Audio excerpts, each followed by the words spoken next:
तो चलो स्टार्ट करते हैं हम लोग 9th क्लास का जर्नी, है ना, वो भी किससे, मैथ से। मैथ का हम लोग कौन सा चैप्टर पढ़ेंगे, 1.1, दैट मीन्स 1 चैप्टर। चैप्टर का नाम क्या है, संख्या पद्धति, जिसमें बहुत सारी संख्या के बारे में हम जानेंगे। ओके, ऑलरेडी हम आप लोगों को पढ़ा चुके हैं वास्तविक संख्या क्या है, प्राकृत संख्या क्या है ना, पूर्ण संख्या क्या है, पूर्णांक क्या है, सम संख्या क्या है, विषम संख्या क्या है, परिमेय संख्या लिखा है कभी? हाँ। परिमेय संख्या क्या होता है नेहा, थोड़ा हो जाए बोलो। वह संख्या जो p by q के रूप में लिखो तो उसे परिमेय संख्या। और कुछ नहीं है, only p by q। 1/0 as a परिमेय संख्या, क्या ये परिमेय संख्या है? 1/0 p by q में ये भी तो है, तो क्या ये परिमेय संख्या है? चलो फिर से परिमेय संख्या पढ़ लो, ठीक है।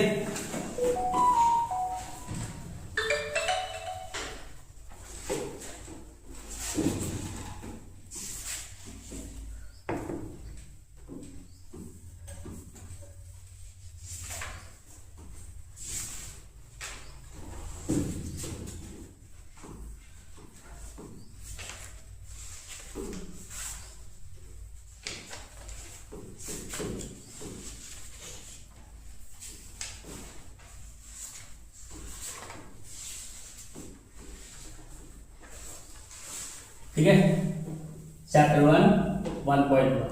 ओके, कोई दिक्कत? तो चलो, तो यहाँ पे संख्या पद्धति में हमें क्या पढ़ना है, टोटल संख्याएं के बारे में पढ़ना है। ये हमें जानना जरूरी है कि कौन सी संख्या क्या है, कौन सी संख्या क्या है।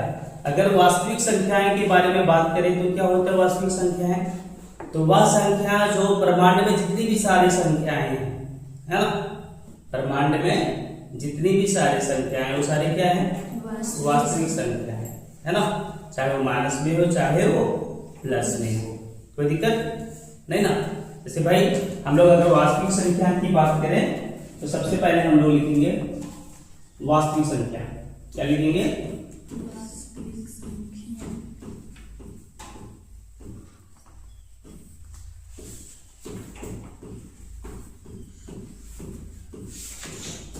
तो वास्तविक संख्या में क्या लिखेंगे भाई,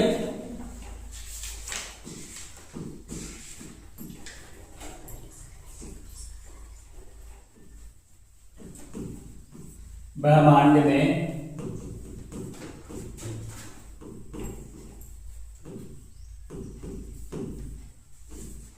जितनी भी सारी संख्याएं, जितनी भी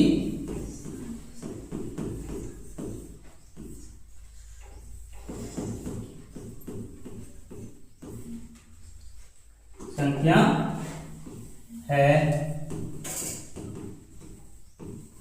वह सारी संख्या क्या रहेगी, वास्तविक संख्या।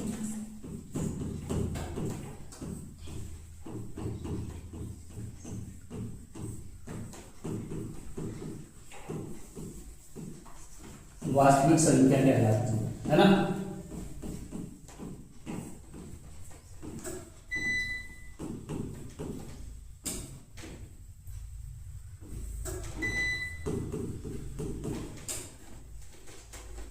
ठीक है, एग्जाम्पल देख लो, जैसे कि भाई प्लस में 1, माइनस भी 1 हो सकता है। ओके, रूट में 2, कुछ भी लिख लो, है ना, 2/3। ओके, कोई दिक्कत?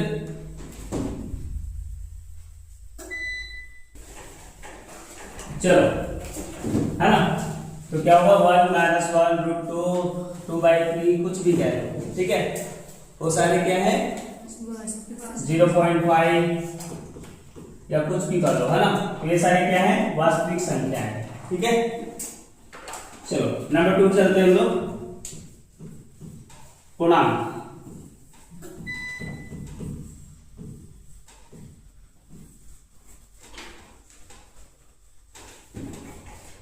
तो पूर्णांक क्या होता है भाई?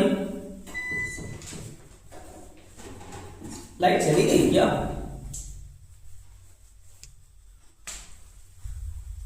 तो पूर्णांक क्या होता है भाई?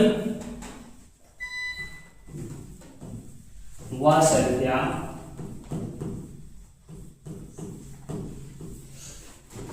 जो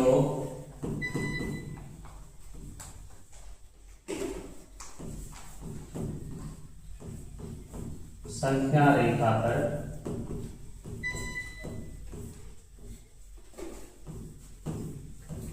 है ना, जो संख्या रेखा पर धनात्मक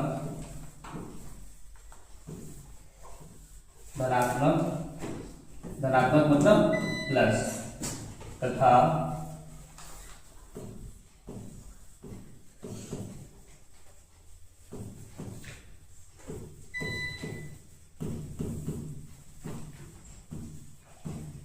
ऋणात्मक मतलब माइनस दोनों में हो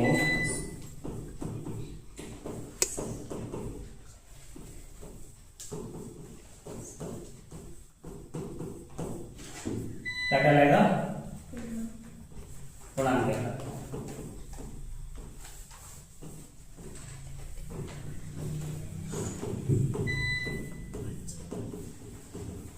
एक संख्या रेखांकित में जैसे ये गया है ना, यहाँ पे बीच में क्या होगा? न्यूट्रल 0 होगा है ना।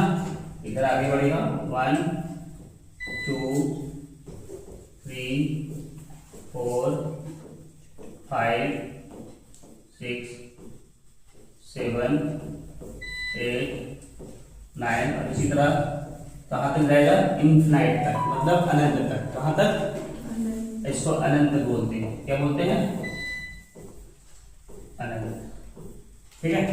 अब इधर भी ऐसा ही जाएगा, -1 -2 -3 -4 -5 -6 -7 -8 -9। इसी तरह आगे जाके ये भी इन्फिनाइट तक जाएगा, अनंत तक।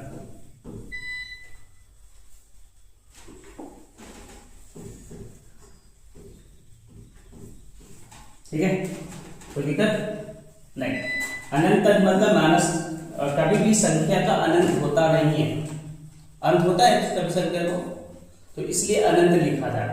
इसलिए ये 9 से कहां तक जाएगा? कहां तक जाएगा कोई कहानी नहीं है ना। चलो नेक्स्ट, अगला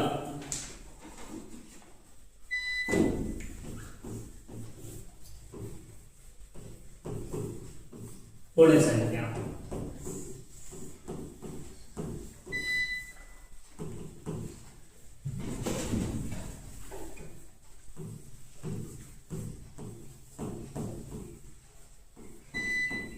वह संख्या चालू किए थे वो जी, किए थे। हाँ, वह संख्या जो 0 से शुरुआत हो। कहां से शुरुआत हो? 0 से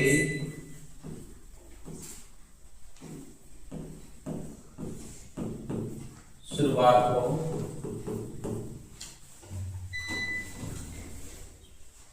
तथा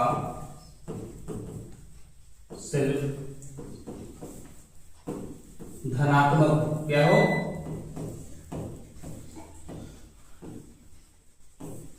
धनात्मक मतलब सिर्फ प्लस में। किसमें होना चाहिए? सिर्फ प्लस में। सिर्फ धनात्मक हो तथा अनंत तक हो। कहां तक हो? अनंत तक हो। पूर्ण संख्या कहलाता है।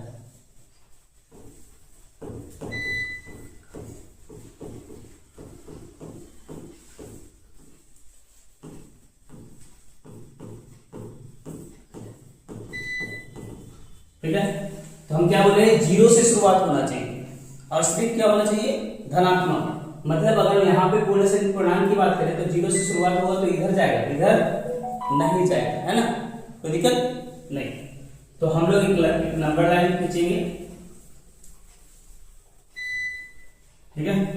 अब यहाँ पे मान लेते हैं, चलो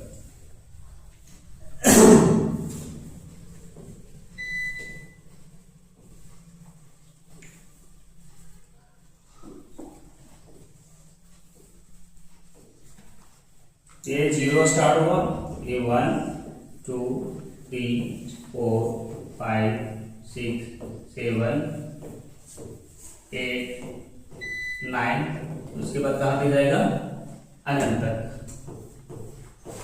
कहाँ तक, तो दिक्कत। आप 0 से, क्योंकि 0 से शुरुआत है तो नंबर लाइन जो स्टार्ट होगा शुरू से होगा 0 से होगा, माइनस में कभी नहीं होगा, है ना, कोई दिक्कत। इसको एक चीज और लिख लो, इसको कहते हैं दायां पक्ष, क्या बोलते हैं, दायां पक्ष। अब इसको बोलते हैं बायां पक्ष, बायां पक्ष, ठीक है। जो बायां तरफ रहेगा बायां पक्ष, जो दाहिना तरफ रहेगा वो दायां पक्ष, है ना। चलो फटाफट लिखो,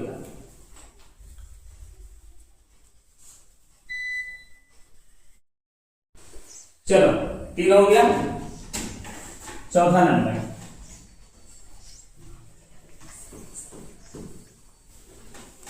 और क्या लगाए, लिखाए थे, पूर्ण संख्या तक लिखा दिए थे, है ना। अब चलते हैं हम लोग प्राकृत संख्या, क्या लिखेंगे, प्राकृत संख्या, ठीक है। वह संख्या जो किससे शुरुआत हो, 1 से शुरुआत हो। पूर्ण संख्या में 0 से शुरुआत था, यहाँ पे 1 से शुरुआत, 1 से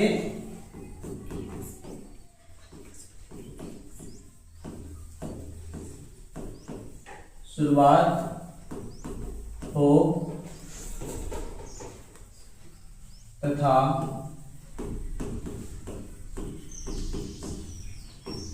तथा सिर्फ क्या हो, धनात्मक हो, सिर्फ क्या होना चाहिए,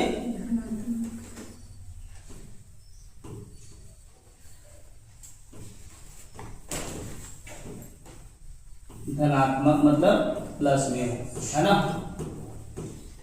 तथा अनंत तक हो, कहां तक हो,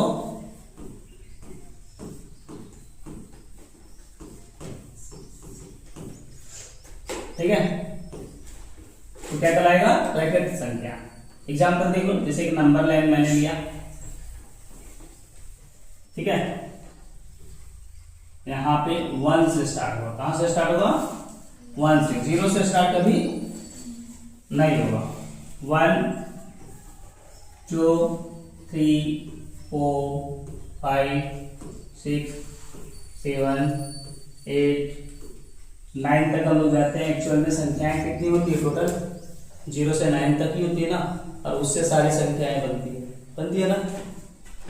चलो 2 3 4 5 6 7 8 9, कोई दिक्कत। और ये कहां तक जाएगी, अनंत तक, ओके। नेक्स्ट अगला नंबर समझ में आ गया ना, 1 से स्टार्ट होगा, कहां से स्टार्ट होगा, 1 से। चलिए अब चलते हैं हम लोग अगला सम संख्या, कौन सा,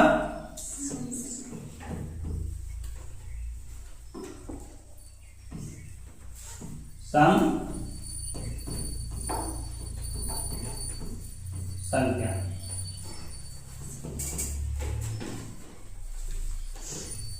वह संख्या जो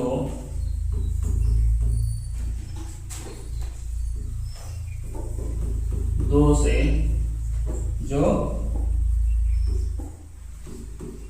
2 से पूरी तरह विभाजित हो,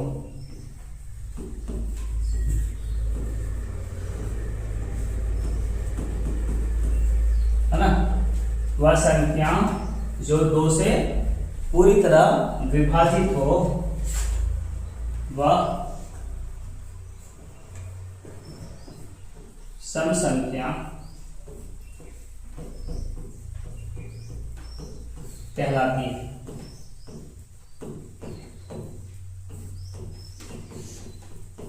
ओके, जैसे पहला सम संख्या 2, उसके बाद होते जाओ, उसके बाद हाँ,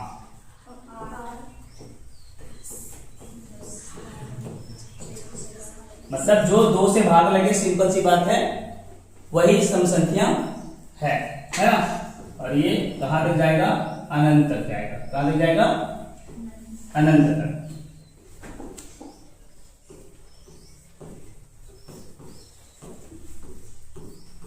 कोई दिक्कत? अब चलो नेक्स्ट है विषम संख्या।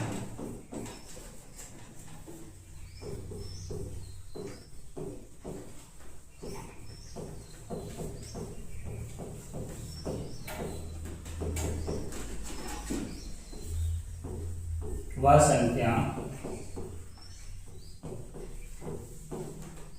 जो 2 से विभाजित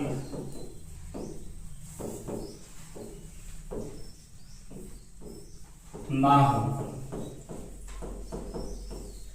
है ना,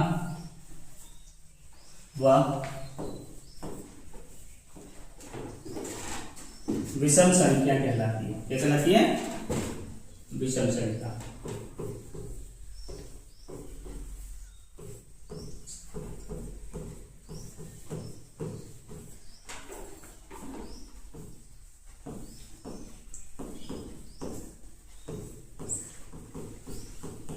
ठीक है, तो विषम संख्या कहां से स्टार्ट होगा? 1 से। 1, 3, 5, 7, 9, 11, 13, फिर 15, इसी तरह आगे की ओर जाएगा, कहां तक? अनंत तक।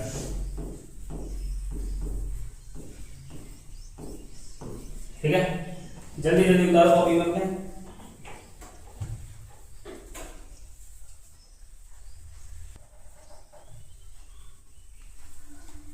तो चलो हम लोग अब चलेंगे अभाज्य संख्या। कौन सा संख्या?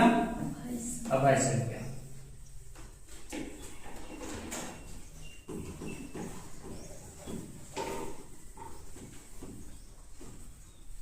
अभाज्य संख्या, ठीक है। वह संख्या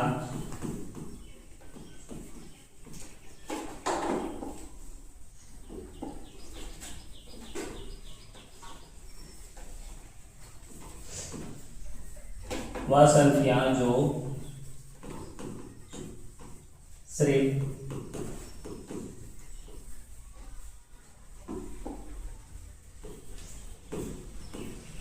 एक तथा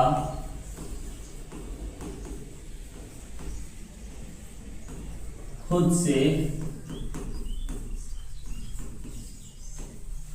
विभाजित हो, खुद से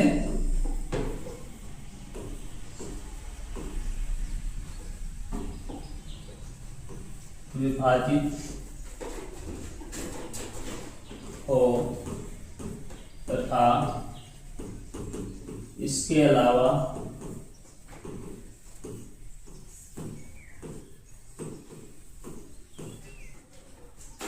किसी और संख्या से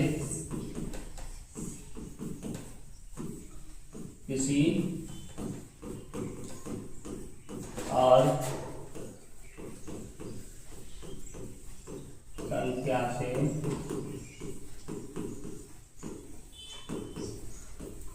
विभाजित ना हो, विभाजित ना हो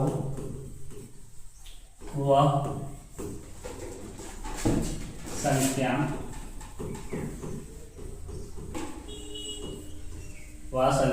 क्या कहलाएगी? अभाज्य संख्या कहलाती है।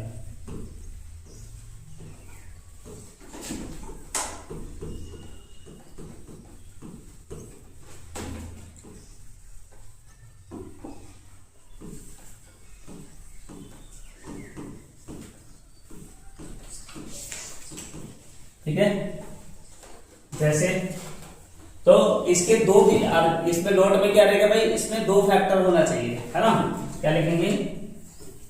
इसके दो गुणनखंड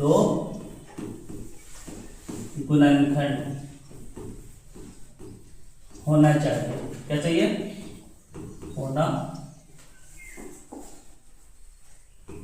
होने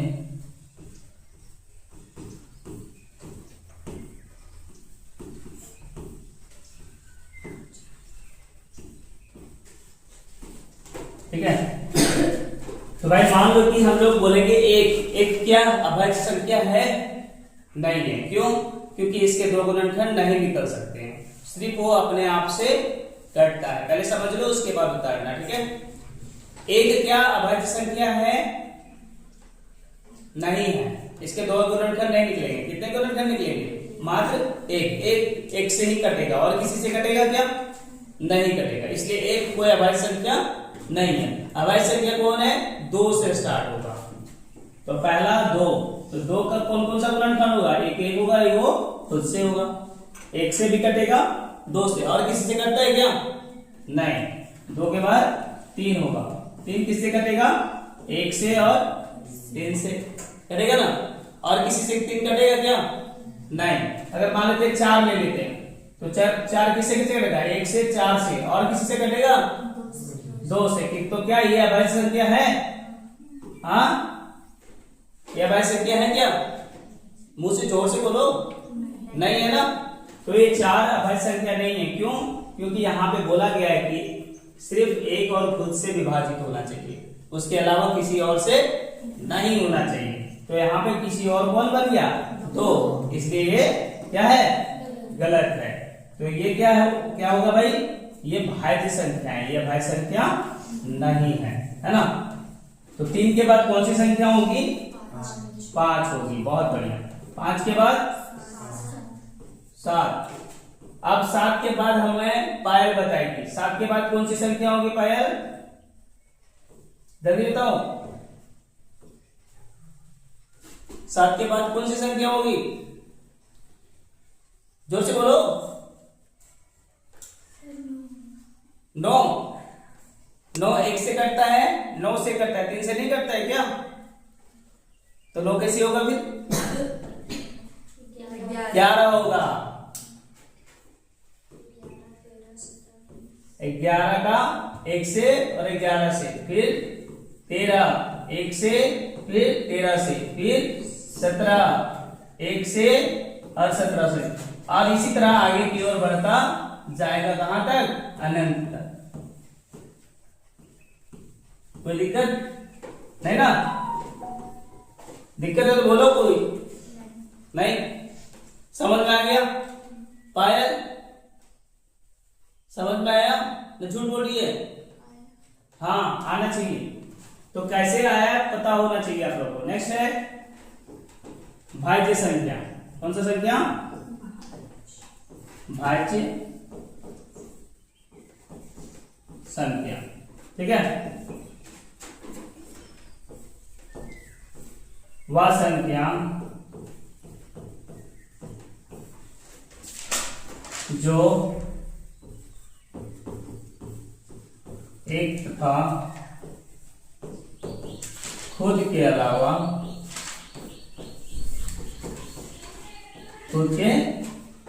अलावा किसी तीसरी या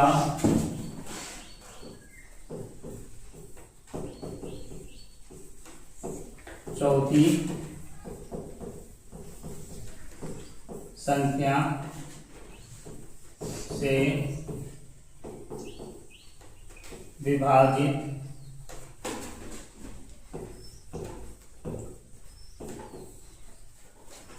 हो तो वह भाज्य संख्या कहलाती है। क्या कहलाती है? भाज्य संख्या कहलाती है। ओके, ये कहलाएगी। तो वह संख्या जो एक से तो कटेगा ही, खुद से कटेगा ही, इसके अलावा और सारी संख्या से कटेगा, तीसरी से, चौथी से, पांचवी से, छठी से, कोई भी संख्या से कर सकती है। मतलब कितने गुणनखंड होना चाहिए? कम से कम 3 गुणनखंड, ज्यादा से ज्यादा कितना भी हो सकता है, 2 नहीं होना चाहिए, कम से कम 3। इसमें 2 था, इसके 2 गुणनखंड होने चाहिए। इसमें कितना होने चाहिए? 3 या उससे अधिक, है ना। तो पहला भाज्य संख्या कौन सा हो जाएगा? 4 से स्टार्ट होगा, फिर 6, फिर 8, फिर 9। क्यों होगा पता चल गया? देखो 1 होगा, इसका 2 से भी कटेगा और 4 से, इसका भी 1 होगा, 6 तो होगा ही, 3 होगा, फिर 2 भी होगा। इसी तरह आगे बढ़ता जाएगा। 9 के बाद 10, 12, 14, 15, 16, 18, 20, इसी तरह आगे की ओर बढ़ता जाएगा। कहां तक? अनंत तक। ठीक है, कोई दिक्कत परेशानी नहीं ना? चलिए रपट। नेक्स्ट क्या है? अगला हम लोग पढ़ेंगे परिमेय संख्या, जो 9 के लिए बहुत जरूरी है ना।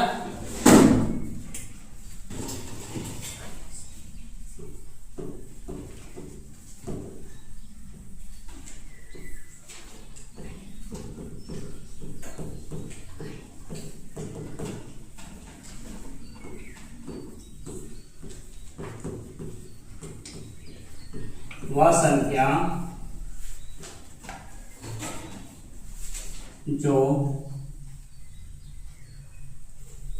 संख्या जिसे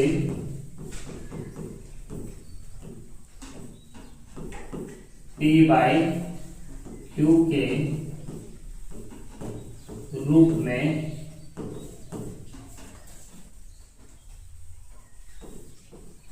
व्यक्त किया जाता हो, व्यक्त किया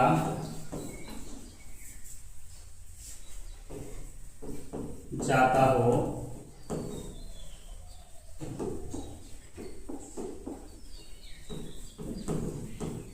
जहां P और Q कोई गुणांक हो, कोई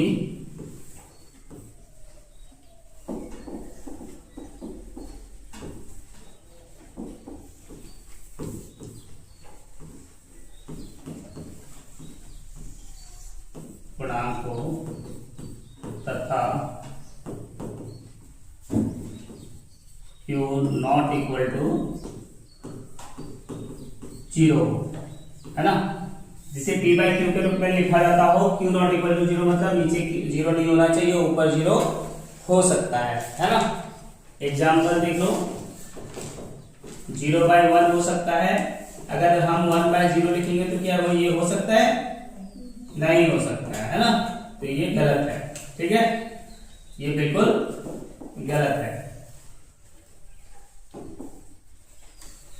तो हम लोग 0/1 लिख सकते हैं, 0/2 भी लिख सकते हैं, 1/2 लिख सकते हैं, 3/2 लिख सकते हैं, है ना। 22/7 लिख सकते हैं, 3/4। कोई बोल देता है कि भाई सर पाई क्या है? पाई क्या है? एक परिमेय संख्या है? नहीं, पाई जो होता है ये पाई होता है ना, ये परिमेय संख्या कभी नहीं होता है, ठीक है। इसका मान जो होता है कभी परिमेय, इसका मान जब लिखेगी तो परिमेय संख्या है, लेकिन मान जब नहीं लिखेगी तो परिमेय संख्या नहीं है, ठीक है। तो ये दिमाग में बैठा लेना। कभी कभी पूछ देते हैं क्या पाई एक परिमेय संख्या है? तो आंसर क्या करेंगे? पाई परिमेय संख्या नहीं है, एक नंबर के क्वेश्चन में पूछ देता है, याद रखना।